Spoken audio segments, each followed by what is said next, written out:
കോട്ടക്കലിലെ അല്ലെങ്കിൽ വളാഞ്ചേരിയുടെ ധീരമായ ശബ്ദവും തൻ്റെ നിലപാടുകൾ പറയാൻ, അഭിപ്രായങ്ങൾ പറയാൻ ആരുടെ മുഖവും സാന്നിധ്യവും പ്രശ്നമല്ലാത്ത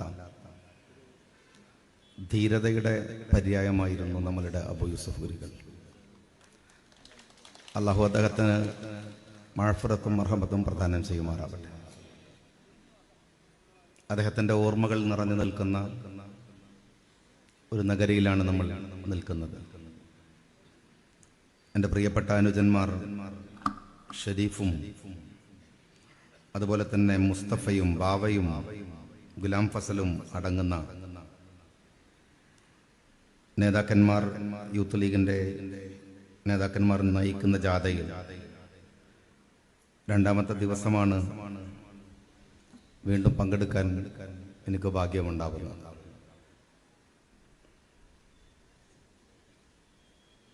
പ്രിയപ്പെട്ട ശബരിനാഥ് എൻ്റെ കാര്യത്തിൽ കാണിച്ചത് അമിത വിനയമാണെന്ന് എനിക്കറിയാം.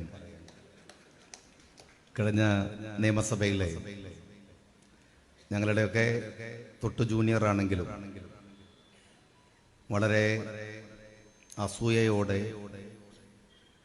വലിയ ബഹളങ്ങളൊന്നുമില്ലെങ്കിലും സഭയിൽ പ്രസംഗം കേൾക്കാൻ നമ്മൾ ആഗ്രഹിക്കുന്ന പ്രസംഗകരുടെ കൂട്ടത്തിൽ ഒരാളാണ് ശബരി. വളരെ അക്കാഡമിക്കലായി അദ്ദേഹത്തിൻ്റെ ഉയർന്ന അറിവ് വളരെ അക്കാഡമിക്കലായി നിയമസഭയിൽ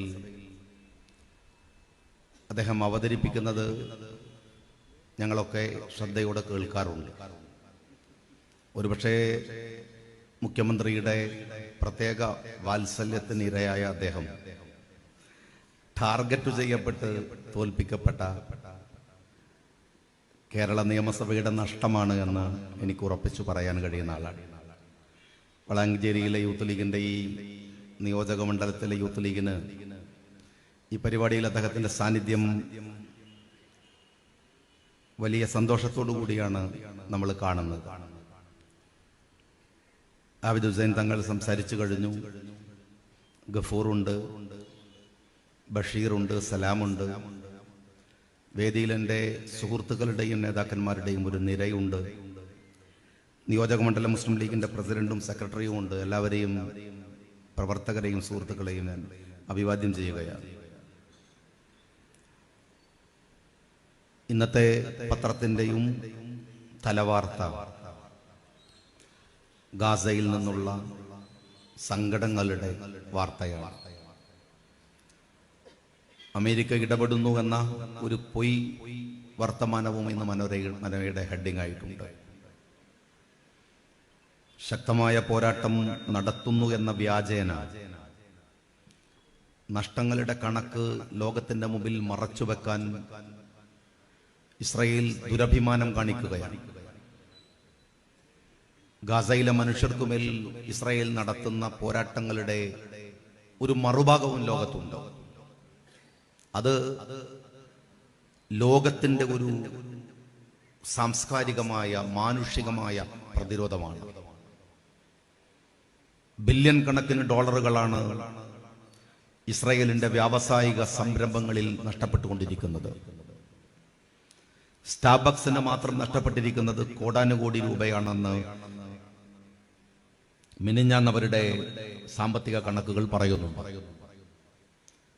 സാറ ഒരു പരസ്യം കൊടുത്തതിന്റെ പേരിൽ, സാറ ഇസ്രായേലിന്റെ പ്രോഡക്റ്റ് അല്ല, സ്പെയിനിന്റെ പ്രോഡക്റ്റ്. പക്ഷെ ഒരു പരസ്യത്തിന്റെ ഫലമായി സാറക്ക് ലോകത്തിലെ മുഴുവൻ മനുഷ്യരോടും ഞങ്ങൾ ഖേദിക്കുന്നു എന്ന് പറയേണ്ടി വന്ന അവസ്ഥ ലോകത്തിലെ മനുഷ്യരുടെ ഒരു പീപ്പിൾസ് ഓൾട്ടർനേറ്റീവിന്റെ, ജനങ്ങളുടെ പകരം വെക്കലിന്റെ പ്രത്യാഘാതമാണ്, അല്ലെങ്കിൽ പ്രതിഫലനമാണ് എന്ന് പറയേണ്ടതുണ്ട്. അമേരിക്കയുടെ ക്യാമ്പസുകളിൽ വിദ്യാർത്ഥികൾ ക്ലാസ് മുറികളിൽ വന്നിരിക്കുകയും അധ്യാപകൻ പഠിപ്പിക്കാൻ തുടങ്ങുമ്പോൾ ഞങ്ങൾ പ്രതിഷേധിച്ചിറങ്ങുകയാണെന്ന് പറഞ്ഞ് പ്രതിഷേധം സമാധാനപരമായി രേഖപ്പെടുത്തി ക്യാമ്പസുകളിൽ നിന്ന് പുറത്തിറങ്ങി വന്ന് തെരുവുകളിൽ കൂട്ടം കൂട്ടമായി 10,000-ങ്ങളാവുന്ന ദിവസക്കാഴ്ചകൾ ലോക പോലീസിന്റെ തെരുവുകളിലും നടന്നുകൊണ്ടിരിക്കുകയാണ്. ഒബാമയുടെ ഒരു മുന്നറിയിപ്പുണ്ട്. ഇസ്രായേൽ ചെയ്യുന്നത് അസംബന്ധമാണ്. എന്തെന്നാൽ പിറന്നു വന്നവരുടെ മാത്രമല്ല, അങ്ങ് ഹിറ്റ്ലർ തുടങ്ങിയിട്ടുള്ള ഒരു വംശഹത്യയിൽ നിങ്ങൾ ഇരകളാക്കപ്പെട്ടവരാണ്. ഇസ്രായേലുകാരോട് പറയുകയാണ്, നിങ്ങൾ ഇരകളാക്കപ്പെട്ടവരാണ്. എന്നാൽ വരാനിരിക്കുന്ന ഭാവിയുടെ മുമ്പിലും നിങ്ങൾ പ്രതി ചേർക്കപ്പെടുന്നത് സൂക്ഷിക്കുന്നത് നല്ലതാണ്. അതാണ് ലോകത്ത് മുഴുവൻ കണ്ടുകൊണ്ടിരിക്കുന്നത്. റഷ്യയിൽ ഇറങ്ങിയ ഒരു വിമാനത്തിൽ ഇസ്രായേലുകാരാണ് എന്നറിയുമ്പോൾ ജനങ്ങൾ പാഞ്ഞെടുക്കുന്നത്. ലോകത്തിലെ എല്ലാ രാജ്യങ്ങളിലുമുള്ള ഇസ്രായേലുകാരോട് നിങ്ങൾ ഇങ്ങോട്ട് വന്നേക്കൂ, അല്ലെങ്കിൽ സുരക്ഷിതത്വത്തിന് ഭീഷണിയാണെന്ന് ഇസ്രായേലി ഭരണകൂടത്തിന് നെതന്യാഹുവിന് പറയേണ്ടി വരുന്നത്. അവർ സ്വയം വാങ്ങുന്ന അപകടകരമായ വിദ്വേഷത്തിന് അവർ വാങ്ങുന്ന വിലയും പഴയുമാണ്.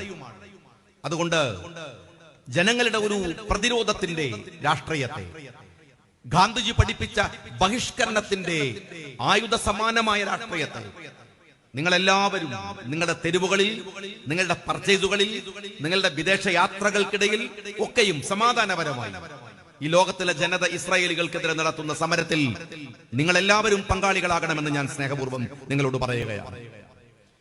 ഇസ്രായേൽ വിഷയം പറയുമ്പോഴൊക്കെ ഞാൻ പറയാറുണ്ട്, ഇതിന്റെ ഒരു പരിഹാരമുണ്ട്. എന്താണ് ഇസ്രായേലിന്റെ പരിഹാരം? പ്രശ്നങ്ങളുടെ പരിഹാരം രാഷ്ട്രീയമാണ്. തെരുവുകളിൽ നമ്മളുടെ ഗോഗോവിളികൾ മാത്രമല്ല, അതിന്റെ ഒരു പ്രതിഫലനം ഉണ്ടാകണം. അത് രാഷ്ട്രീയമാണ്.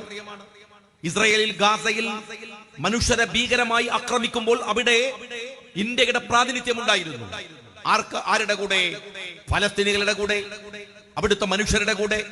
ഇന്ദിരാഗാന്ധിയുടെ കാലത്ത്, നെഹ്റുവിന്റെ കാലത്ത്, ഗാന്ധിജിയുടെ അഭിപ്രായത്തിൽ, ഒരുപക്ഷെ നരസിംഹ റാവുവിന്റെ കാലയളവ് ഒഴിച്ചു നിർത്തിയാൽ എല്ലാ കാലത്തും അവർക്ക് വേണ്ട ഭക്ഷണം കൊടുത്തത്, വെള്ളം കൊടുത്തത്, അവർക്ക് സഞ്ചരിക്കാൻ വാഹനങ്ങൾ കൊടുത്തത്, അവർക്ക് ശക്തി പകർന്നത് നമ്മുടെ അഭിമന്യനായ നേതാവ്, നിങ്ങളൊക്കെയും ജയിപ്പിച്ചു വിട്ട ഈ അഹമ്മദ് സാഹിബിന് പോലും അവിടെ ചെല്ലാൻ സഹായിക്കാൻ കഴിഞ്ഞ കാലമുണ്ടായിരുന്നു. അതിനെന്ത് വേണമായിരുന്നു? ഇന്ത്യ അതിന്റെ കൂടെ നിൽക്കണമായിരുന്നു. ഇന്നത്തെ നിർഭാഗ്യം എന്ന് പറയുന്നത് ചോരക്കൊതിയന്മാരുടെ കൂടെയാണ് ഇന്ത്യ എന്നതാണ്. മനുഷ്യത്വമുള്ളവരുടെ കൂടെയല്ല ഈ ഭരണകൂടം നിൽക്കുന്നത് എന്നതാണ്. ഇസ്രായേൽ ഒരു മതത്തിന്റെ വിഷയമല്ല, പലസ്തീൻ ഒരു മതത്തിന്റെ വിഷയവുമല്ല. രണ്ടും. എല്ലാ ജൂതന്മാരും ഈ അതിക്രമങ്ങളുടെ കൂടെ ഇല്ല. എല്ലാ ജൂതന്മാരും ഇല്ല. ഇസ്രായേലിലെ ഈ ചോരക്കൊതിയന്മാരെ ഒഴിച്ചു നിർത്തിയാൽ ജൂതന്മാർ പോലും മനുഷ്യപക്ഷത്തുണ്ട്. ഇസ്രായേലിൽ ആ ഫലസ്തീനിൽ മുഴുവൻ മുസ്ലിങ്ങളുമല്ല, 25% ക്രിസ്ത്യാനികൾ മാത്രമുണ്ട്. അവരുടെ ചർച്ചുകളുണ്ട്, അവരുടെ സ്കൂളുകളുണ്ട്, അവരുടെ ആശുപത്രികളുണ്ട്, എല്ലാം ഉണ്ട്. ഈ മനുഷ്യത്വത്തിന്റെ കൂടെ ലോകം നിൽക്കുമ്പോൾ നിൽക്കാത്ത ഒരു രാജ്യമാണ് ഇന്ത്യ. ആ ഇന്ത്യയുടെ ഭരണം നമുക്ക് നഷ്ടപ്പെടുമ്പോൾ നഷ്ടപ്പെടുന്ന കുറെ മാനുഷിക ഘടകങ്ങളുണ്ട്. അതിലൊന്നാണ് നമ്മുടെ കണ്ണിന്റെ മുമ്പിലുള്ള ഇസ്രായേൽ എന്ന് പറയുന്ന സങ്കടവും. നിങ്ങളുടെ പങ്ക്, എന്റെ പങ്ക് ഇസ്രായേലിലെ മനുഷ്യരുടെ കൂടെ അവർക്ക് എത്തിച്ചു കൊടുക്കാൻ കഴിയണമെന്നുണ്ടെങ്കിൽ നമുക്ക് പങ്കാളിത്തമുള്ള ഒരു രാഷ്ട്രമുണ്ടാവണം, ഒരു ഭരണമുണ്ടാവണം. അതിന് കഴിയണമെന്നാണ്, അങ്ങനെ ഒരു രാഷ്ട്രീയ ബദലുണ്ടാക്കണമെന്നാണ് ഞാൻ പറയുന്നത്. പ്രിയപ്പെട്ട ശബരിനാഥ് പറഞ്ഞു, കഴിഞ്ഞ തെരഞ്ഞെടുപ്പ്, ഇന്ത്യയിലെ പുതിയ സർവേകൾ, പുതിയ രാഷ്ട്രീയ സാഹചര്യം, ഇന്ത്യ മുന്നണിയുടെ മുന്നേറ്റം എല്ലാം രാജ്യത്ത് വലിയ പ്രതീക്ഷയോടുകൂടിയാണ് നമ്മൾ കാണുന്നത്. എന്നാൽ വ്യാപകമായി പ്രവർത്തകർക്കിടയിലോ ജനങ്ങൾക്കിടയിലോ രാജ്യത്തിലെ ആസൂത്രിതമായ മീഡിയകൾ ഈ കഴിഞ്ഞ നിയമസഭാ തെരഞ്ഞെടുപ്പുകളിലെ ചെറിയ പരാജയങ്ങളെ വലിച്ചു വലുതാക്കാൻ ശ്രമിക്കുന്നുണ്ട്. തങ്ങളുടെ തെരഞ്ഞെടുപ്പുകളിൽ പരാജയങ്ങൾ സംഭവിക്കുമ്പോ ശതമാനക്കണക്കുകൾ കൊണ്ട് അതിനെ ചെറുതാക്കാൻ ശ്രമിക്കുന്നവരുണ്ടല്ലോ, CPM-കാർ. എന്താ ഈ തെരഞ്ഞെടുപ്പിൽ കഴിഞ്ഞുപോയ അസംബ്ലി തെരഞ്ഞെടുപ്പുകളിൽ 4 സ്റ്റേറ്റുകളിലെ തെരഞ്ഞെടുപ്പുകളിൽ 2 മുതൽ 4% മാത്രം വ്യത്യാസമാണ് കോൺഗ്രസിന് BJP-യുമായിട്ടുണ്ടായിരുന്ന വ്യത്യാസം എന്ന് പറയാൻ അവരുടെ മീഡിയകൾ തയ്യാറാവാത്തത്. അവർ കോൺഗ്രസിന്റെ പരാജയത്തെ ആഘോഷിക്കുമ്പോൾ നിങ്ങൾ മനസ്സിലാക്കേണ്ട ഒരു കാര്യമുണ്ട്. ഈ തെരഞ്ഞെടുപ്പ് പറയുന്ന ചില ഘടകങ്ങൾ. ഒന്ന്, ഫാക്സിസത്തിനോട് എതിരെ പൊരുതാനുള്ള ഒരു രാഷ്ട്രീയം കോൺഗ്രസ് ആണ് എന്നാണ്. ബഹുമാന്യനായ ശബരിനാഥോട് ഞങ്ങൾ പറയട്ടെ, ഞങ്ങൾ മുസ്ലിം ലീഗ് രാഷ്ട്രീയ പാർട്ടി വളരെ കൃത്യമായി തന്നെ അത് വിലയിരുത്തുന്നവരാണ്. അത് UDF എന്ന നിലക്കൊന്നുമല്ല. അത് ഇന്ത്യ മുന്നണി എന്ന നിലക്കൊന്നുമല്ല. കോൺഗ്രസ് എന്ന് പറയുന്ന ഒരു രാഷ്ട്രീയ മുന്നണിയെ ഞങ്ങൾ ഏറ്റവും കൂടുതൽ വിമർശിച്ചവരാണ്.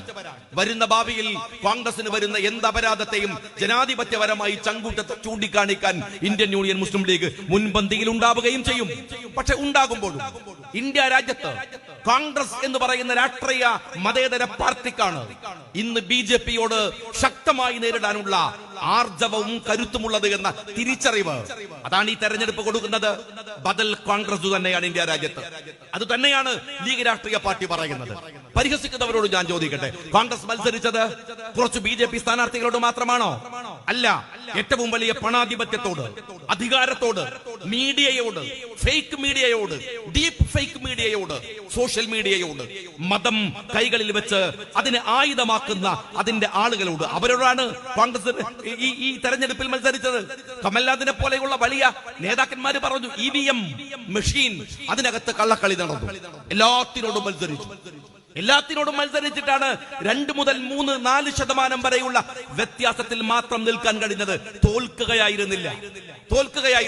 ഞാൻ ചോദിക്കട്ടെ, കോൺഗ്രസിനെ വിമർശിക്കുന്ന CPM-കാരോട്, നിങ്ങൾക്ക് സൗത്ത് ഇന്ത്യയിൽ കേരളം കഴിഞ്ഞാൽ ഏറ്റവും കൂടുതൽ സ്വാധീനമുള്ളത് തമിഴ്നാടാണോ, കർണാടകയാണോ? അല്ല, പഴയ ആന്ധ്രയാണ്. ആ പഴയ ആന്ധ്ര ഇന്ന് തെലുങ്കാനയുണ്ട്. ആ തെലുങ്കാനയിൽ നിങ്ങൾ മത്സരിച്ചിട്ടുണ്ടല്ലോ. 10ഓളം സീറ്റുകളിൽ കോൺഗ്രസ് മത്സരിക്കുന്നിടത്ത് കോൺഗ്രസിനെ തോൽപ്പിക്കാൻ നിങ്ങളാലാവുന്ന സഹായം ചെയ്തിട്ടുണ്ടല്ലോ. ആ തെലുങ്കാനയിൽ നിങ്ങൾക്ക് എത്ര സീറ്റ് കിട്ടി? എത്ര ശതമാനം വോട്ട് കിട്ടി?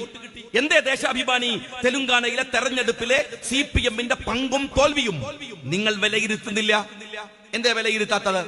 മാത്രമല്ലല്ലോ, 10 കൊല്ലക്കാലം കോൺഗ്രസ് പ്രതിപക്ഷത്തായിരുന്നു തെലുങ്കാനയിൽ.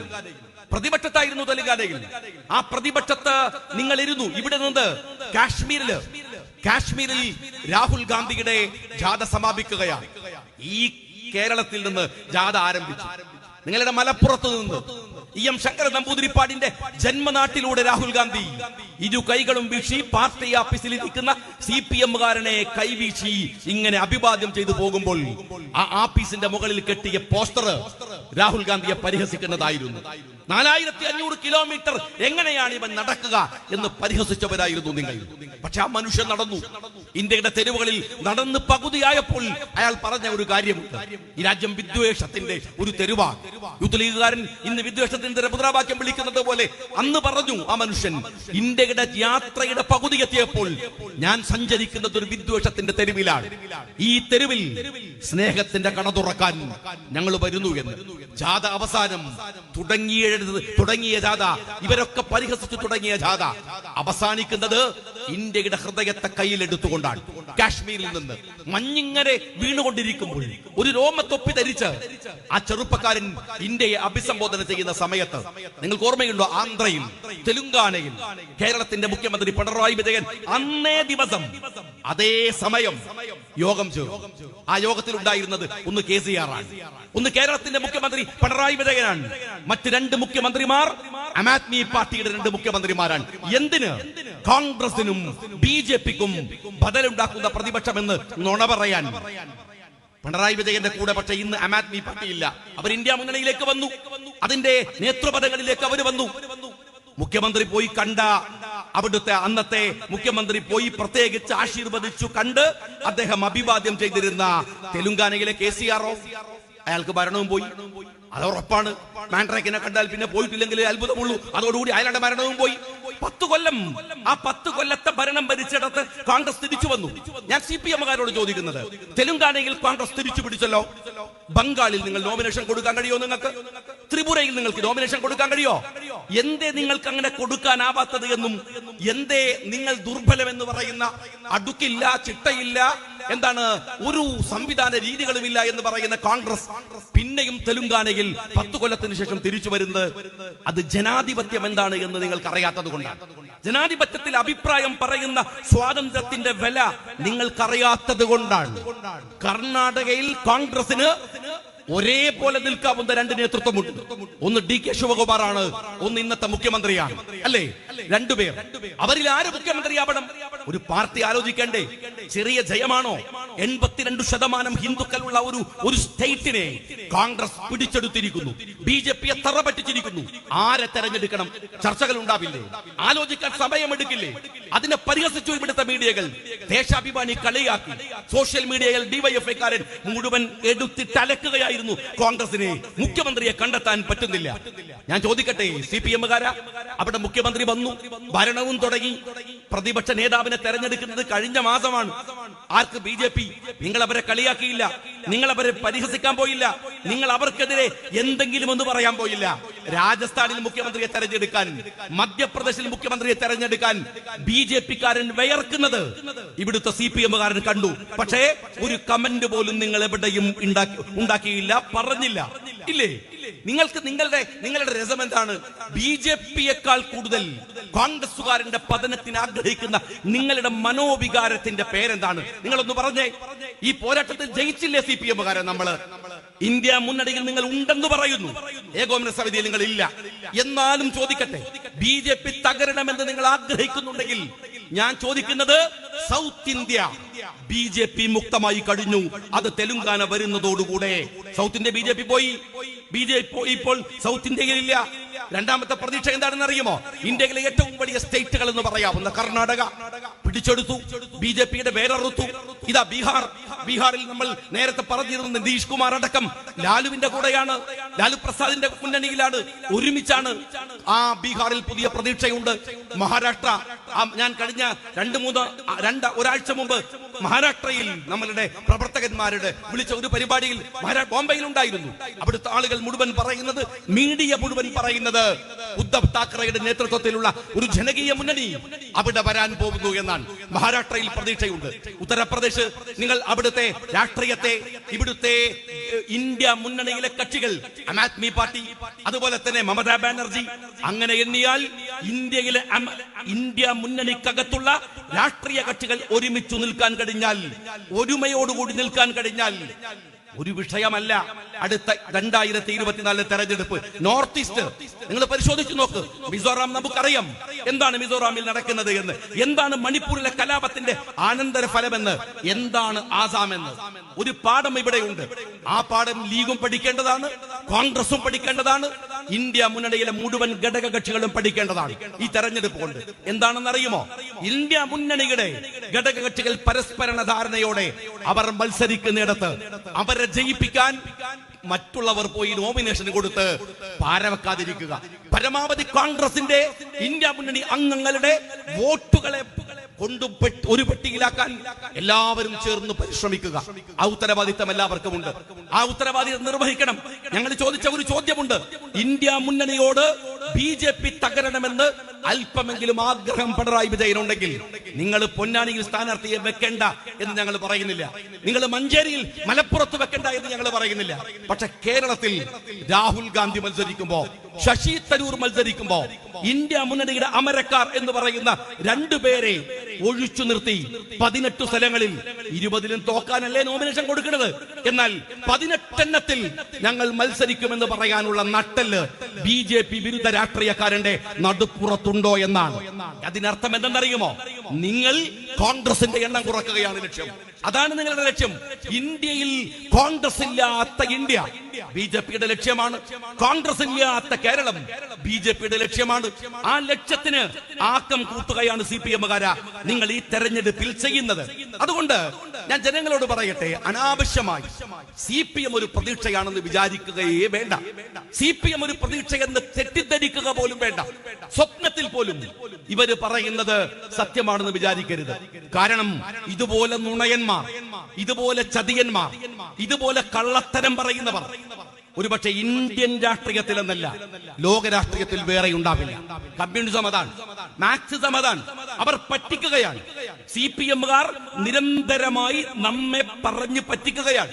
ഫാഷിസത്തിനെതിരെയുള്ള പോരാട്ടം എന്നത് കള്ളത്തരമാണ്. അതുകൊണ്ട് പ്രതീക്ഷ വേണ്ട. ഇന്ത്യ മുന്നണിയിൽ എന്താണ് നിങ്ങൾ ഏകോപന സമിതിയിൽ വരാത്തത് എന്ന് ഏതെങ്കിലും ഒരു BJP CPM-കാരൻ ഉത്തരം പറഞ്ഞാൽ മതി. എന്തേ നിങ്ങൾ ഏകോപന സമിതിയിൽ വരുന്നില്ല? CPI ഉണ്ടല്ലോ, RSP ഉണ്ടല്ലോ, ഫോർവേഡ് ബ്ലോക്ക് ഉണ്ടല്ലോ, റെഡ് ഫ്ലാഗ് ഉണ്ടല്ലോ. ഇന്ത്യയിൽ ഇടതുപക്ഷം എന്ന് പറയുന്ന സകലമാന കക്ഷികളും ഇന്ത്യ മുന്നണിയുടെ ഏകോപന സമിതിയിലുണ്ട്. എന്തേ CPM ഉണ്ടാവുന്നില്ല?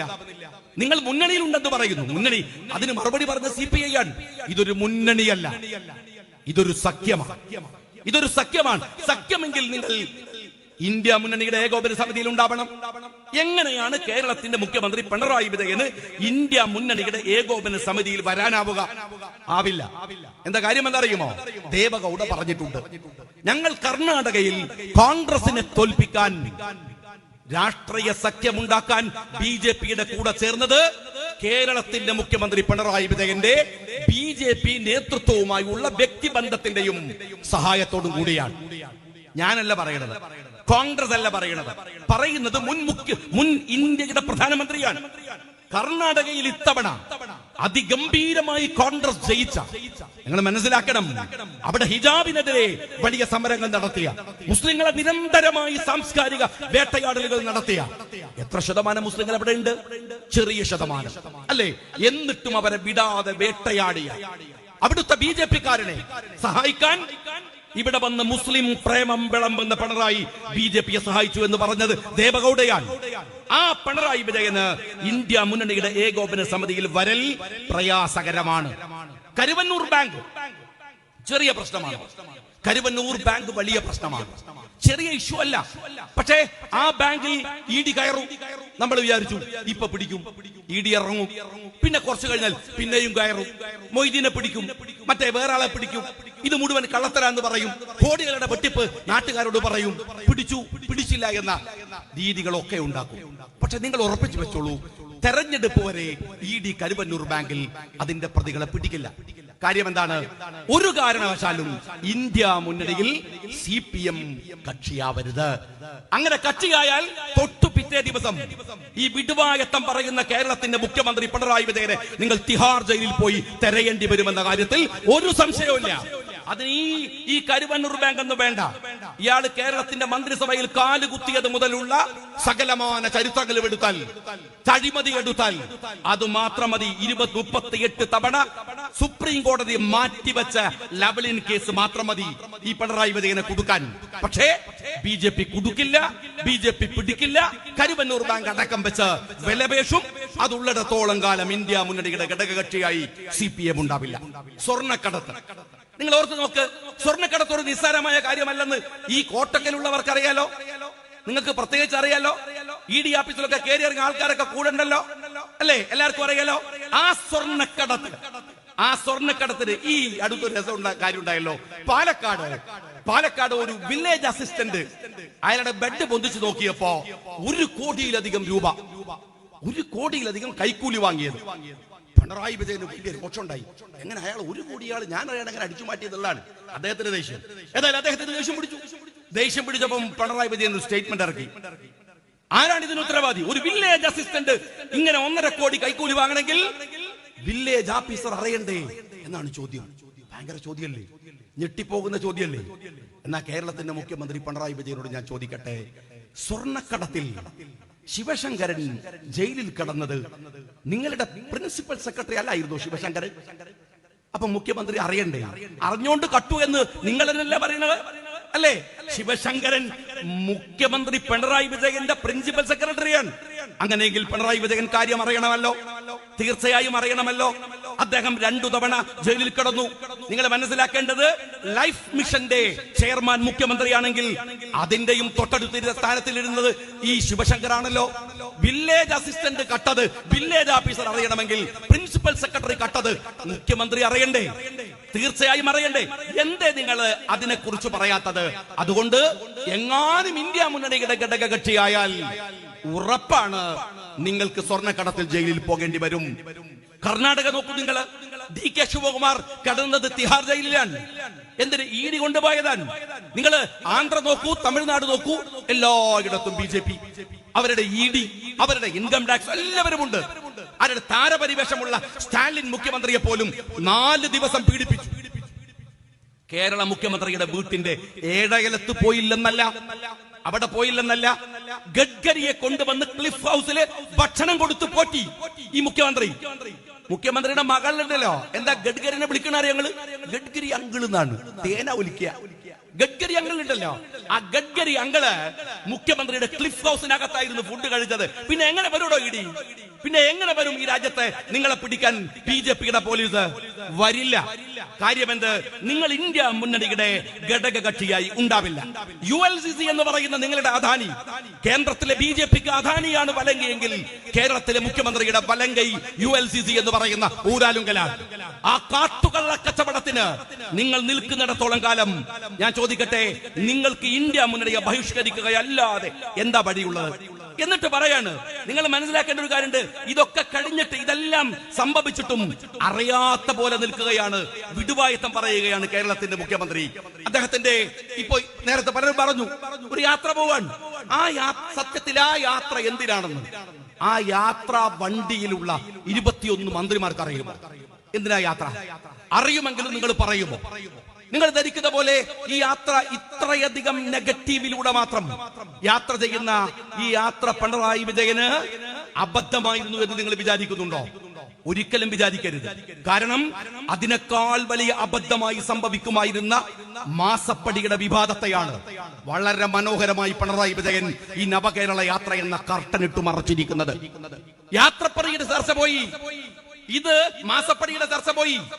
മാസപ്പടിയുടെ ചർച്ച വണ്ടിയിലായി, ബസ്സിലായി, യാത്രയിലായി, പൗരപ്രമുഖരിലായി. ഞങ്ങളൊക്കെ പ്രസംഗിക്കാൻ തുടങ്ങിയ വേറെ വിഷയമാണ്. പക്ഷെ സത്യത്തിൽ എന്താണ്? കേരളത്തിന്റെ ഒരു മുഖ്യമന്ത്രി വെറും ഒരു മുഖ്യമന്ത്രി അല്ലല്ലോ.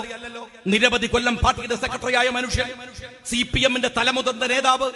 പാർട്ടി എന്തൊക്കെയാവട്ടെ, ഒരു കമ്മ്യൂണിസ്റ്റ് പാർട്ടിയുടെ ചരിത്രം എന്താണ്? ഇതാ മരിച്ചുപോയ എന്താണ് CPIയുടെ നേതാവ് കാനം പാർട്ടി സെക്രട്ടറി സ്ഥാനത്ത് നിന്ന് മാറിയത് എന്തിനാണ്? അദ്ദേഹത്തിന്റെ മകന്റെ പേരിൽ വന്ന ഒരു കുറ്റകൃത്യമല്ല, ഒരു ആരോപണം. നിങ്ങൾ മനസ്സിലാക്കണം. CPIM ഒരു കമ്മ്യൂണിസ്റ്റ് പാർട്ടിയല്ലേ? CPIM ഒരു മാർക്സിസ്റ്റ് പാർട്ടിയല്ലേ? ആ CPIയുടെ നേതാവ് കാനത്തിന്റെ മകന്റെ പേരിൽ ആരോപണം വന്നപ്പോ ആ മനുഷ്യൻ ഒരുപാട് പ്രതിസന്ധികൾ ഉണ്ട് എന്ന് CPIക്ക് അറിയാം. അദ്ദേഹത്തിന് ഷുഗർ വന്ന് കാല് മുറിച്ചു. മകനല്ലേ? ഈ മനുഷ്യനോട് എന്തിനാണ് തെറ്റ് ചെയ്യുന്നത് എന്നും അവർ വിചാരിച്ചില്ല. ആ പാർട്ടി ആ മനുഷ്യനെ മാറ്റി നിർത്തി. നിങ്ങൾ മനസ്സിലാക്കണം, മകന്റെ പേരിലാണ് കാനത്തിന് ആ പാർട്ടി വിട്ടു മാറി നിൽക്കേണ്ടി വന്നത്, അല്ലെങ്കിൽ സെക്രട്ടറി സ്ഥാനം മാറ്റി നിർത്തപ്പെടേണ്ടി വന്നത്. അങ്ങനെയും പാർട്ടികളുണ്ടല്ലോ ഇവിടെ. അപ്പോഴാണ് സ്വന്തം മകളുടെ പേരിൽ കേരളത്തിലെ സാമ്പത്തിക കുറ്റവാളികളിൽ ഒരാളായിട്ടുള്ള കരിമണൽ കർത്തയുടെ ഓഫീസിൽ നിന്ന് പണം പറ്റിയ മുഖ്യമന്ത്രിയുടെ മകളുടെ പേര് കേരളം ചർച്ച ചെയ്യുന്നത് തടുക്കാനാണ് ഈ തട്ടിപ്പ് യാത്ര. ഈ തട്ടിപ്പ് അല്ലെങ്കിൽ എന്തിനായി യാത്ര? ഞാൻ ചോദിക്കുന്നത്, എന്തെങ്കിലും ഒരു കാര്യം ഇപ്പൊ കോടതി നോട്ടീസ് വന്നില്ലേ? അപ്പോഴും നമ്മൾ പറഞ്ഞു, എന്താ കോടതി നോട്ടീസ് വന്നത്? മുഖ്യമന്ത്രിക്ക് നേരെ മുഖ്യമന്ത്രി പറഞ്ഞത് അതിലുള്ള പേര് PV എന്നാ. PV ഞാനല്ല, വീണ മോളല്ല എന്ന് പറഞ്ഞില്ലല്ലോ. അത് പറഞ്ഞിട്ടില്ല. PV ഞാനല്ല. പക്ഷെ കോടതി പറഞ്ഞു ആചാരി തരികടൊന്നും വേണ്ട, PV നിങ്ങൾ തന്നെയാണ് PV. അതുകൊണ്ട് നോട്ടീസ് അയച്ചു മുഖ്യമന്ത്രിക്ക്. നോട്ടീസ് അയച്ചില്ലേ? ഉളുപ്പ് എന്ന് പറഞ്ഞത് ലവലേശം ഉണ്ടെങ്കിൽ, ആ ക്ലിഫ് ഹൗസിന്റെ വളപ്പിലുണ്ടെങ്കിൽ, ആ സ്വിമ്മിംഗ് പൂളിൽ ഇടാൻ ഒരു തരി ഉണ്ടെങ്കിൽ എന്റെ മുഖ്യമന്ത്രി രാജിവെച്ച് വീട്ടിലിരിക്കേണ്ട സമയല്ലേ ഈ നോട്ടീസ് കിട്ടിയിട്ടും? താങ്കളൊരു കമ്മ്യൂണിസ്റ്റ് മുഖ്യമന്ത്രിയല്ലേ? എന്നിട്ടും ഉളുപ്പില്ലാതെ അതിനെ ന്യായീകരിച്ച് ജാഥ നടത്തുന്നത്, ജാഥ കൊണ്ട് നിങ്ങളുടെ മാസപ്പടിയെ മറക്കാനാണ്. ഒരു സംശയ കാര്യത്തിലില്ല. നോട്ടീസ് വന്നപ്പോ മൂപ്പര് ചോദിക്കാണ്, നോട്ടീസ് എനിക്കല്ലേ കിട്ടിയത്, നിങ്ങൾക്ക് എന്താ ബേജാറുന്നാണ്? എന്തൊരു തോന്നിവാസമാണ് മുഖ്യമന്ത്രി ഇത്, എന്തൊരു തോന്നിവാസമാണ്. മാത്യു കുടനാടിന്റെ വീട്ടിൽ വിജിലൻസ് കയറിയപ്പോ മാത്യുവിന്റെ ബേജാർ എന്താ? അടങ്ങിയിരുന്നാ പോരെ എന്നാണ്. മാത്യുവിന് എന്താ ബേജാറ്? അപ്പൊ നിങ്ങൾക്ക് ബേജാറില്ല അല്ലേ? നാട്ടുകാർ നോക്കിക്കോളും. നിങ്ങൾക്ക് നിങ്ങളുടെ കാര്യത്തിൽ വേറെ ആരും ഇടപെടരുത്, നാട്ടുകാർ ഇടപെടരുത്, നിങ്ങൾ മാത്രം. എന്തായിരുന്നു സത്യത്തിൽ ഈ ജാഥ തന്നെ? ആലോചിച്ച് നോക്കും. തുടങ്ങും എന്താ പറഞ്ഞത്? പരാതി, ജനങ്ങളുടെ പരാതി നേരിട്ട് കേൾക്കാൻ ഒരു ക്യാബിനറ്റ് തന്നെ ഇറങ്ങി പുറപ്പെടുന്നു എന്നാണ്. ഇറങ്ങി പുറപ്പെട്ടു. ജാഥ തുടങ്ങിയപ്പോഴൊക്കെ ലക്ഷ്യങ്ങൾ മാറ്റി പലതരത്തിൽ മാറി. നേരത്തെ പറഞ്ഞ പോലെ തോമസ് ചാഴിക്കാടൻ പറഞ്ഞപ്പോ പറഞ്ഞു പരാതി കേൾക്കാനല്ല, പരാതി കേൾക്കാൻ. ഇന്ന് വന്ന ഒരു കൊല്ലത്തിറങ്ങിയ ഓർഡർ, ഒരു ശബരി കണ്ടിട്ടുണ്ടാവും. എന്താ ഓർഡർ വന്ന കാര്യങ്ങള്? ഇനി ആരും മന്ത്രിമാർക്ക് കൊടുക്കുന്നതിന് പരാതി എന്ന് പറയരുത് ഏത് പരാതി എന്ന് എഴുതരുത്. അതുപോലെ തന്നെ ഇനി ഇന്ന് മുതൽ ആ യാത്രയിൽ, നവകേരള യാത്രയിൽ പരാതി എന്നല്ല അപേക്ഷ, നിവേദനം എന്നൊക്കെ ആക്കി മാറ്റണം. നിങ്ങൾ കൊടുക്കുന്ന കടലാസിന് തിരിച്ചു തരുന്ന റെസീറ്റിൽ അപേക്ഷ കിട്ടി അല്ലെങ്കിൽ നിവേദനം കിട്ടി, സ്വീകരിച്ചിരിക്കുന്നു എന്നാക്കണം. കാരണം എന്താണ്? പരാതി കൊടുക്കേണ്ടത് ഒരു ജനാധിപത്യത്തിലെ മന്ത്രിക്കോ മുഖ്യമന്ത്രിക്കോ ആണ്. പക്ഷെ അതല്ലല്ലോ, ഇത് മഹാരാജാവ് പിണറായി അല്ലേ. മഹാരാജാവിന് നമ്മൾ നിവേദനം കൊടുക്കാൻ പാടുള്ളൂ, തരണമേ അപേക്ഷ കൊടുക്കാൻ പാടുള്ളൂ, അനുവദിക്കണമേ, വേണം എന്ന് പറയാൻ പാടില്ല. വേണം എന്ന് പറയുന്നത് ചോദിക്കലാണ്, ചോദ്യം ചെയ്യലാണ്, പരാതിപ്പെടല. നിങ്ങളും ഞാനും ഒക്കെ മുഖ്യമന്ത്രിയുടെ കീഴിൽ നിന്ന് മുഖ്യമന്ത്രിയുടെ മുമ്പിൽ നട്ടല്ലോടെ നിവർന്നു നിൽക്കുന്നത് നമ്മൾ പൗരന്മാർ എന്ന ബോധമുള്ളത് കൊണ്ടാണ്.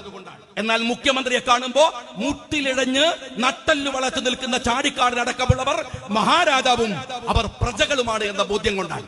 അതുകൊണ്ടല്ലേ നിങ്ങൾ ആലോചിച്ച് നോക്ക്, ഇയാൾ പറഞ്ഞിരിക്കുന്നത് ഇനിയിപ്പോ അത് മാത്രമല്ല, അടുത്ത ഓർഡർ വരാൻ പോകുന്ന എന്താ നിങ്ങള് അഴിമതി എന്ന് പറയാൻ പാടില്ല. ഇനി പറയേണ്ടത് കാണിക്ക, അതല്ലെങ്കിൽ സമ്മാനം എന്നൊക്കെയാണ്. നിങ്ങൾ മുഖ്യമന്ത്രിക്ക് 1 കോടി രൂപ കൊണ്ട് ആരെങ്കിലും കൈക്കൂലി കൊടുത്താൽ പറയേണ്ടത് ഞാൻ മഹാരാജാവിന് കാണിക്ക കൊടുത്തു എന്നാണ്. അപ്പോ അദ്ദേഹത്തിന്റെ മകൾക്ക് ആരാണ് കർത്ത കൊടുത്ത മാസപ്പടിയോ അത് രാജകുമാരിക്ക് കാണിക്ക വെച്ച് കൊടുക്കുകയാണ്. അങ്ങനെ പറഞ്ഞാൽ മതി. ഇനി മുതൽ അഴിമതി എന്ന പേര് മാറ്റുകയും കാണിക്ക അതുപോലെ തന്നെ സമ്മാനം എന്നൊക്കെ തുടങ്ങല് ആക്കും ചെയ്യണം എന്നാണ് ഞാൻ ചോദിക്കണം. എന്റെ CPOമാരെ, ഇന്നലെ മുഖ്യമന്ത്രിയുടെ പിന്നെയും സ്റ്റേറ്റ്മെന്റ് 1.25 പരാതി എന്നല്ല അപേക്ഷ കിട്ടിയതാണ്. പരാതി മാറ്റിയല്ലോ, അപേക്ഷ കിട്ടിയതാണ്. 1.25 ലക്ഷം ആളുകളുടെ പരാതി ഒരു ഗവൺമെന്റിന് കിട്ടുന്നത് ഗവൺമെന്റിന്റെ എഫിഷ്യൻസി ആണോ, അതല്ല അത് പരാജയമാണ് എന്നതിന്റെ തെളിവാണോ? നിങ്ങള് ചാഴിക്കാടിനോട് പറഞ്ഞ കാര്യം നേരത്തെ അവിടുന്ന് പറഞ്ഞു. എന്താ പറഞ്ഞത് നിങ്ങൾ ചാഴിക്കാടിനോട്? ഈ ജാഥയെ കുറിച്ച് ചാഴിക്കാടിന് ഒന്നും അറിയില്ല എന്നാണ്. ഈ ജാഥയെ കുറിച്ച് ചാഴിക്കാടന് ഒരു കുന്തോ ശരിക്കും മനസ്സിലായിട്ടില്ല. അദ്ദേഹത്തിന് ക്ലാസ് എടുത്ത് കൊടുക്കാൻ നിങ്ങൾ ജാഥയെ കുറിച്ച് പറഞ്ഞത് അല്ലെങ്കിൽ വിചാരിച്ചത് അല്ലെങ്കിൽ നിങ്ങൾ ഉദ്ദേശിച്ച ഉദ്ദേശമല്ല എന്നാണ്.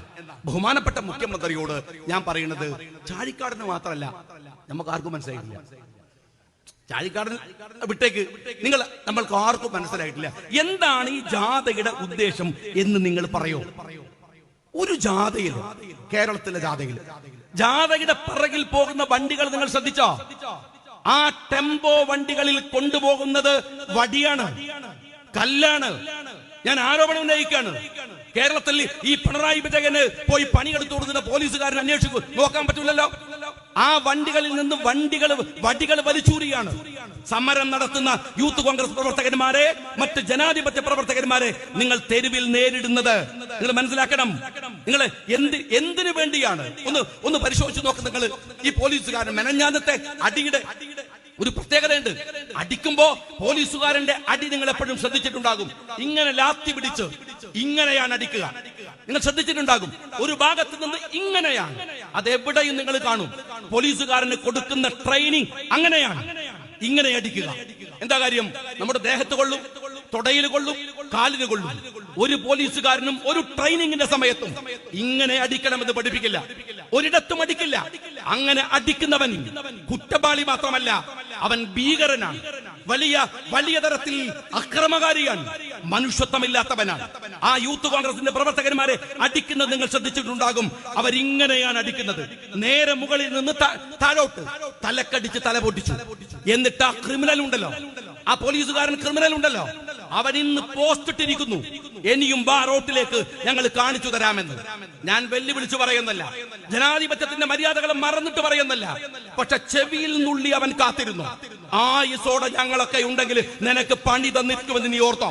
ഇവിടെ നേരം ഇലുട്ടി വെരുക്കുമ്പോഴേക്കും അല്ലെങ്കിൽ ഇത് കഴിഞ്ഞാലും നിന്റെ പിണറായി ഈ രാജ്യത്തിന്റെ മഹാരാജാവായിട്ടുണ്ടാകും എന്നൊന്നും നീ വിചാരിക്കേണ്ട കാര്യമില്ല.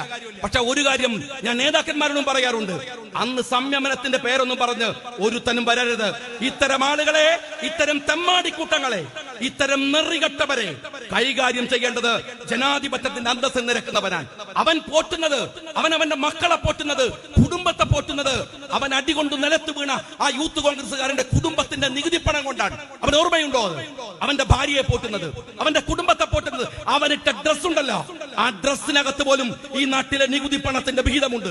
എന്നിട്ടാണ് അവൻ ഈ തെമ്മാടിക്കൂട്ടം ഇത് പോലീസാണോ അതല്ല പോലീസ് നായ്ക്കളാണോ എന്ന് തിരിച്ചു ചോദിക്കേണ്ട അവസ്ഥയാണ് യഥാർത്ഥത്തിൽ ഇവരിലൊക്കെ ഉള്ളത്. ഇത്തരം അക്രമകാരികളെ വെറുതെ വിടാൻ പാടില്ല. എന്നിട്ട് അവൻ പറയാ, നിങ്ങള് എന്തു ചെയ്യണമെന്ന് കാണിക്ക്, ഞാൻ കാണിച്ചു തരാമെന്ന്. അതേപോലെയാണ് ഇന്നത്തെ ഒരു ഭാഗത്ത് ആശയെ കെട്ടിപ്പിടിക്കുന്ന ഞാൻ എത്ര മനോഹരമായിട്ടാണ് എന്റെ സുഹൃത്ത് ഇവിടെ ശബരി പറഞ്ഞത്. ചോദിക്കാണ്, ഞാൻ പറയുന്ന കേട്ടില്ലേ, ഇങ്ങോട്ട് വന്നൂടെ? ആരോട്? ഈ ആർഷയോട് ചോദിക്കാൻ. അവൻ എല്ലാവർക്കും അറിയാം ആർഷോ ആരാണ്, ഇവൻ കാണിക്കുന്ന ഷോ എന്താണ്, ഇതെല്ലാവർക്കും അറിയാം. എന്നിട്ട് എത്ര പച്ചയായി നിങ്ങൾ എന്തിനു വേണ്ടിയാണ് ഈ പോലീസുകാരൻ ഈ പണിയെടുക്കുന്നത് എന്ന് ഒരു കാര്യം ഞാൻ നിങ്ങളോട് പറയട്ടെ, ഉറപ്പിച്ചു പറയട്ടെ. എം ശങ്കരൻ നമ്പൂതിരിപ്പാട് പറഞ്ഞ ഒരു വാചകമുണ്ട്, നിങ്ങളെ താഴെ ഇറക്കാൻ, കോൺഗ്രസിനോട് പറഞ്ഞതാ, നിങ്ങളെ താഴെ ഇറക്കാൻ ഏത് ചെകുത്താനെയും കൂട്ടുപിടിക്കുമെന്നാണ്. എന്ന ചെവിയിൽ നുള്ളി കാത്തിരുന്നോ പിണറായി വിജയ? ഈ ചെകുത്താൻ ഭരണകൂടത്തെ താഴെ ഇറക്കാൻ ഞങ്ങൾ ആരെയും കൂട്ടുപിടിച്ച് നിങ്ങൾക്കെതിരെ പോരാട്ടം നടത്തും. ജനാധിപത്യത്തിൽ ഏത് ചെകുത്താനെയും ഞങ്ങൾ കൂട്ടുപിടിക്കൂല. പക്ഷെ ചെകുത്താനെ താഴെ ഇറക്കാൻ എല്ലാ മതേതര വിശ്വാസികളെയും കിട്ടാവുന്നവരെ കൂട്ടുപിടിച്ച് ഞങ്ങള് ഇതിന്റെ രാഷ്ട്രീയ പ്രതിഫലനം ഉണ്ടാക്കും. എനിക്കിപ്പോഴും ഓർമ്മയുണ്ട്, ഞാൻ കൊജൂരി വില്ലേജിൽ, അങ്ങ് ബംഗാളിലെ കൊജൂരി വില്ലേജിൽ പശ്ചിമ ബംഗാൾ കത്തിയമർന്നുകൊണ്ടിരിക്കുന്ന സലിം ഗ്രൂപ്പ് അവിടുത്തെ നെല്ലി ഗ്രാമത്തെ മുഴുവൻ ഉടുതുമറിക്കാൻ ശ്രമിക്കുന്ന ഒരു കാലത്ത് ഞാൻ ബംഗാളിൽ പോയത് ഓർമ്മയുണ്ട്. സാദിഖ് അലി, അത് ഗഫൂർ, ഞങ്ങളൊക്കെ യൂത്ത് ലീഗിൽ ഉണ്ടായിരുന്ന സമയമാണ്, എംബസബിലും യൂത്ത് ലീഗിലൊക്കെ ഉണ്ടായിരുന്ന സമയമാണ്. അങ്ങനെ ഞാൻ ഡൽഹിയിൽ പോയത് ഓർമ്മയുണ്ട്. അവിടെ ചെന്നപ്പോ കൊജൂറി വില്ലേജിൽ നിന്ന് ഞങ്ങൾ മടങ്ങുന്ന വഴിയിൽ ഞങ്ങളുടെ വണ്ടി ബ്ലോക്കായി. കാരണം പറഞ്ഞത്, വഴിയോരത്ത് നിന്ന് കുറെ മനുഷ്യരുടെ കൊജൂറി വില്ലേജിലെ ഗ്രാമങ്ങളിൽ ഞങ്ങൾ ചെന്നപ്പോ ആരും ഉണ്ടായിരുന്നില്ല. അവരൊക്കെ പേടിച്ച് മറ്റ് ഗ്രാമങ്ങളിലേക്ക് പോയതാണ്. അതിന്റെ 2 ദിവസം മുമ്പ് അതിഭീകരമായ കലാപം CPM-കാർ ആ കൊജൂരി വില്ലേജിൽ നടത്തിയിട്ടുണ്ടായിരുന്നു. തിരിച്ചു വരുമ്പോ അവിടെ കുറെ ബോഡി ഈ വയലിൽ ഇങ്ങനെ കുഴിച്ചിട്ടിരിക്കുകയാണ്. അത് പോലീസ് കണ്ടുപിടിച്ച് ആ ബോഡി പുറത്തെടുക്കുകയാണ്. ഞങ്ങൾ മണിക്കൂറുകളോളം കൊജൂരി വില്ലേജിൽ കാത്തിരുന്ന് ഞങ്ങളുടെ ഫ്ലൈറ്റ് മിസ്സായി. എന്നിട്ട് ഞങ്ങള് കുറെ കഴിഞ്ഞ് തിരിച്ചു വന്നു. ബനാത്ത് ബാല സാഹിബായിരുന്നു അന്ന് ഞങ്ങളെ അഹമ്മദ് സാഹിബുമായിരുന്നു ഞങ്ങളുടെ യാത്രയെ ലീഡ് ചെയ്തത്.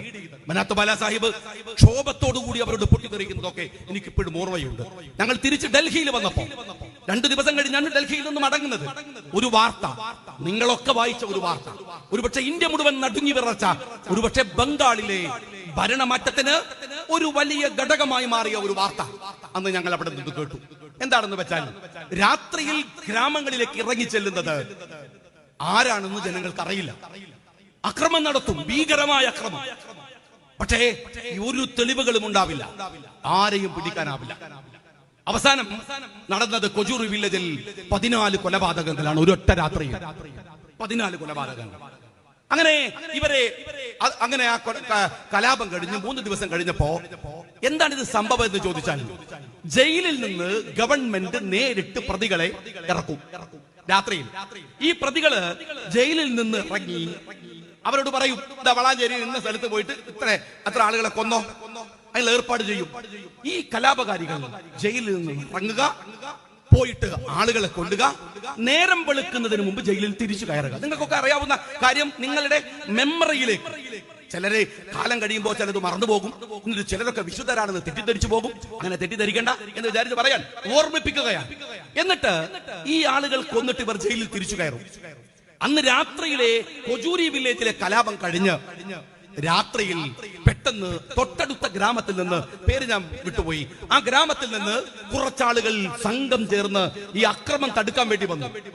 കലാപകാരികൾ ചിതറിയോടി. അങ്ങനെ അവര് നേരം വെളുക്കാൻ നേരത്ത് ജയിലിൽ വന്ന് എണ്ണമെടുത്തപ്പോൾ ഒരു പ്രതി തിരിച്ചു കയറിയില്ല. അവര് കുറെയൊക്കെ തപ്പി, പോലീസ് ആകാവുന്ന മുഴുവൻ അന്വേഷണവും നടത്തി, കിട്ടിയില്ല.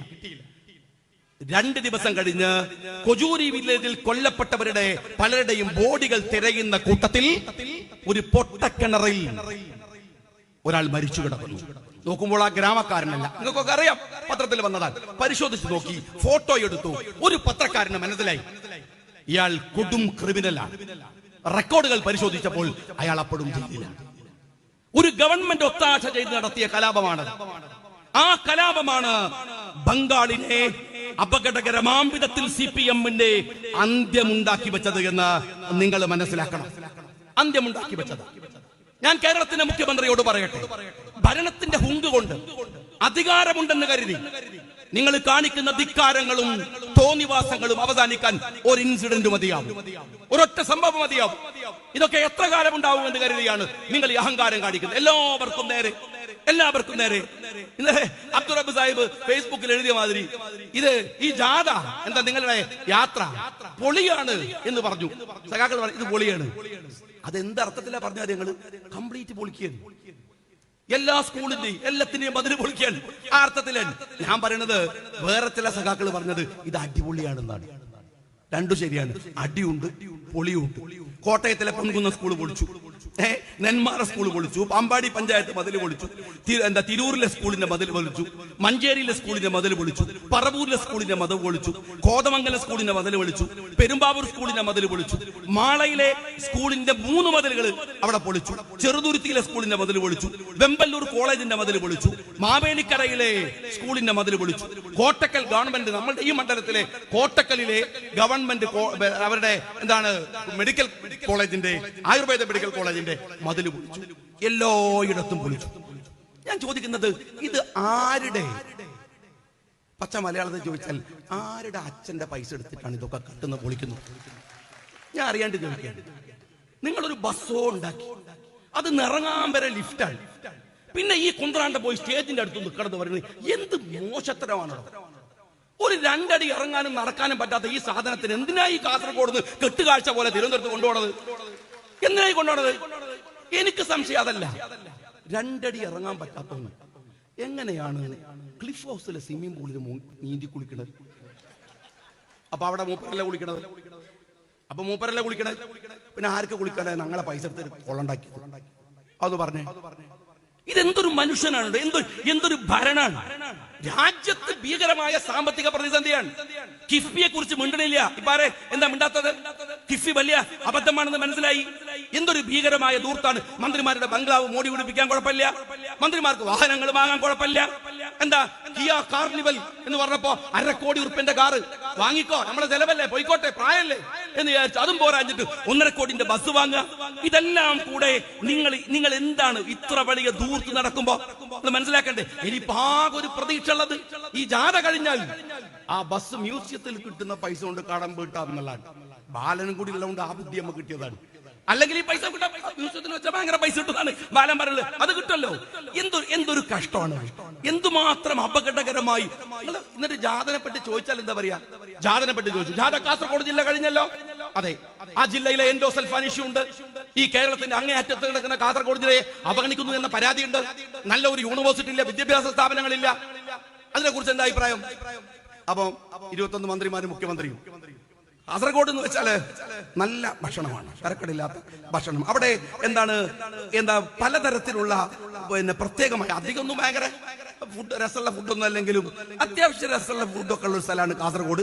നല്ല ഭക്ഷണമാണ് കാസർഗോഡ് എന്ന് ചോദിച്ചാൽ ആദ്യം പറയുന്ന ഒരു കാര്യം അതാണ്.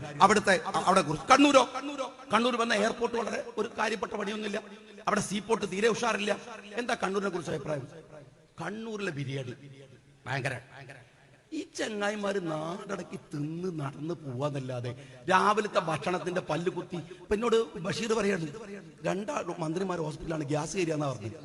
എന്ത് ഫുള്ളടിച്ച് ആദ്യം അമ്മായിരത്തി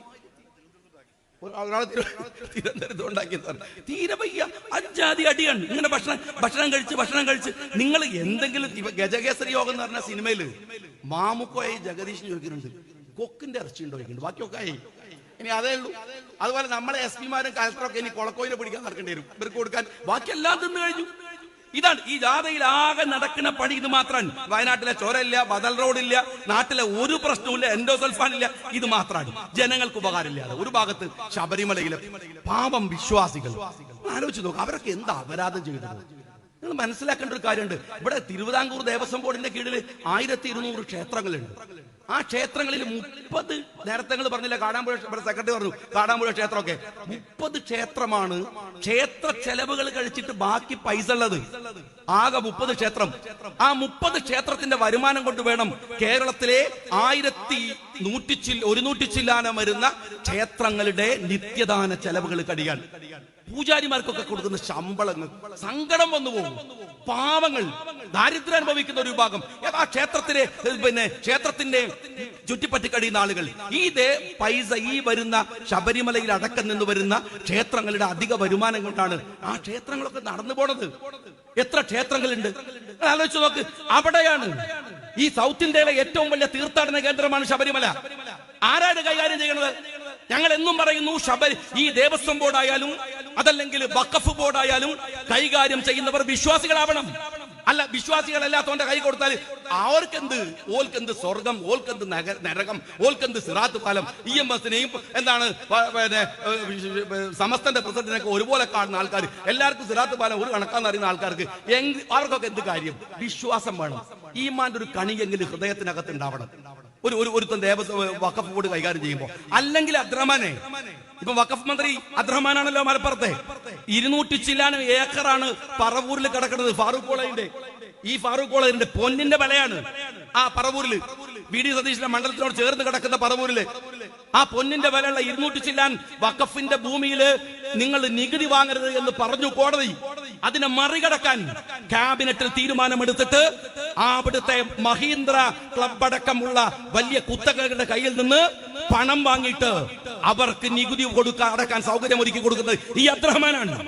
പേരുണ്ടായിട്ടൊന്നും കാര്യമില്ല, പേരുകൊണ്ട് കാര്യമില്ല. പക്ഷെ വിശ്വാസികളാവണം. അത് വഖഫ് ബോർഡായാലും അത് ദേവസ്വം ബോർഡായാലും. അല്ലാത്ത ആളുകൾ അത് കൈകാര്യം ചെയ്യുമ്പോൾ ഉണ്ടാകുന്ന ബുദ്ധിമുട്ടുകളും പ്രയാസങ്ങളും എന്ന് പറയുന്നത് ഇതൊക്കെയാണ് എന്ന് ജനങ്ങൾക്ക് മനസ്സിലാക്കാൻ കഴിയണമെന്ന് മാത്രമേ ഞാൻ പറയുന്നുള്ളൂ. ഇത് ഈ ശബരിമലയിൽ നോക്കി നോക്കണം. 10 മണിക്കൂർ മുതൽ 20 മണിക്കൂർ വരെ വിശ്വാസികൾ ക്യൂവിൽ നിൽക്കുക. പമ്പയിലേക്ക് പോകുന്ന വണ്ടിയിൽ 50 ആളെ ബസ് കയറ്റ. പിണറായിന്റെ ബസ്സിൽ 21 ആളല്ലേ ഉള്ളൂ. അതേ വലിപ്പമുള്ള ബസ്സല്ലേ? ആ ബസ്സിൽ 50 ആളെ കയറ്റ. 180 ആളെ കയറ്റുന്നു എന്ന് ബസ്സിലെ കണ്ടക്ടറും ഡ്രൈവറും പറയാൻ. എന്തിനു വേണ്ടിയിട്ട്? അവരൊക്കെ എന്ത് ദ്രോഹ ചെയ്തു? ഞാൻ ചോദിക്കുന്നത്, ഇവിടെ UDF ആയാലും LDF ആയാലും മുഖ്യമന്ത്രി ആവണത്, മന്ത്രിമാരാവണത്, MLA ആവണത് ഈ നാട്ടിലെ വിശ്വാസികളുടെ വോട്ട് കൊണ്ടാണ്. ഇവിടുത്തെ ഹിന്ദുക്കളുടെ, മുസ്ലിങ്ങളുടെ, ഇവിടുത്തെ ക്രിസ്ത്യാനികളുടെ വിശ്വാസികളുടെ വോട്ട് കൊണ്ട് 8ഉം 10ഉം ആളുകളുള്ള ഈ കമ്മ്യൂണിസ്റ്റുകൾ എന്നൊക്കെ പറയുന്ന ഈ നരമ്പി രോഗികളായിട്ടുള്ള വിശ്വാസികളല്ലാത്തവരില്ലേ, അവരുടെ വോട്ട് എത്ര ഉണ്ടെന്ന് ഞങ്ങൾക്കറിയാം. ഇവിടുത്തെ എത്തിസ്റ്റുകളുടെ ഈ 99% വിശ്വാസികളാണ്. ആ വിശ്വാസികളുടെ വോട്ടും വാങ്ങിയിട്ടാണ് നിങ്ങൾ ഈ തോന്നിവാസം കളിക്കുന്നത്, ഈ തെമ്മാടിത്തരം കളിക്കുന്നത്. നിങ്ങൾ സംഘപരിവാരത്തിന് വടി കൊടുക്കുകയാണ് യഥാർത്ഥത്തിൽ. ഇതും ഒരു അഗ്രിമെന്റ് ആവാം, നിങ്ങളുടെ ഒത്തുകളുടെ അഗ്രിമെന്റ് ആവാം, അല്ലെങ്കിൽ എന്താണ്? നിങ്ങൾ ആലോചിച്ച് നോക്കണം. ഈ കമ്മ്യൂണിസ്റ്റ്, ഈ പിണറായി വിജയന്റെ ഒരു കാര്യം, ഇവിടെ പോന്ന ആണുങ്ങൾക്ക് തന്നെ 20 മണിക്കൂർ ക്യൂ നിൽക്കണം. അപ്പോഴാ പറയണത് ശബരിമലയിൽ പെണ്ണുങ്ങൾ കയറണം. എന്തേലും തിരക്ക് അല്ലേ? വരുന്ന ആണുങ്ങൾക്ക് തന്നെ കുതിർക്കാൻ സ്ഥലമില്ല. അപ്പൊ നിങ്ങൾ പെണ്ണുങ്ങളെ കേട്ടാ നോക്കണം. വിശ്വാസികളുടെ മുകളിൽ കയറിയിട്ട് പെണ്ണുങ്ങളെ കേട്ടാ നോക്കുന്നതാണ്. അപ്പോഴാണ് ഞാൻ അതുകൊണ്ട് എന്റെ സുഹൃത്തുക്കളോട് പറയാണ്, രാഷ്ട്രീയ യൂത്ത് ലീഗിന്റെ പ്രവർത്തകന്മാര് അവർ ഈ തെരുവുകളിൽ നടത്തുന്ന ഒരു മുദ്രാവാക്യമുണ്ട്. അവരുടെ അനുഭവങ്ങൾ, അവർ എത്രയോ ദൂരം നടന്ന്, ഞാൻ പ്രസംഗിക്കുമ്പോൾ പ്രയാസം, അവരെങ്ങനെ ഇരുത്തിയിട്ട് നാളെ അവർ ഈ പ്രസംഗം കേൾക്കണം. പക്ഷെ ഇത്രയും ആളുകൾക്ക് വേണ്ടി പ്രസംഗിക്കല്ലാതെ നിവൃത്തിയില്ല. അവർ നടന്നു, ഒരുപാട് കാലം നടന്നു. ആർക്കു വേണ്ടിയാണ്? ഇതൊരു ഉത്തരവാദിത്തമാണ്, ഒരു ഉത്തരവാദിത്തമാണ്, ശ്രമങ്ങളാണ് ജനാധിപത്യത്തിൽ. ഇപ്പോ നിങ്ങൾ ഓർത്തു നോക്കൂ, ബൈഡൻ, വലിയ ഭൂരിപക്ഷത്തോടെ വന്ന ബൈഡൻ, ട്രംപിനെ കഥ കഴിഞ്ഞു എന്ന് പറഞ്ഞവർ, അമേരിക്കയിൽ നിന്ന് വരുന്ന പുതിയ സെൻസസുകൾ ട്രംപ് വീണ്ടും വരുമെന്നാണ്. രാഷ്ട്രീയം അങ്ങനെയാണ്, നിരന്തരമായ പ്രവർത്തനങ്ങളാണ്. ആര് വരുന്നു പോകുന്നു എന്നതല്ല, ഉത്തരവാദിത്തങ്ങൾ നിർവഹിക്കുന്നു എന്നതാണ്. അതിനെത്ര വലിയ അടികൊള്ളേണ്ടി വന്നാലും ജനാധിപത്യത്തിൽ ആ ശബ്ദത്തിന് വിലയുണ്ട്. നിങ്ങൾ മനസ്സിലാക്കേണ്ടത് മുഖ്യമന്ത്രിയല്ല, പ്രധാനമന്ത്രിയല്ല, അതിലും വലിയ പദവികൾ കിട്ടുമായിരുന്ന ഗാന്ധിജി രാവിലെ നബ്കാലിയിലേക്ക് പോകുമ്പോ നെഹ്റുവിന് എഴുതി വെക്കുന്ന ഒരു കത്തുണ്ട്. ഇതാ ഇന്നലെ രാത്രി നമ്മൾ ചർച്ച ചെയ്തതിന്റെ ബാക്കി ചിലത് പറയാൻ വിട്ടുപോയി.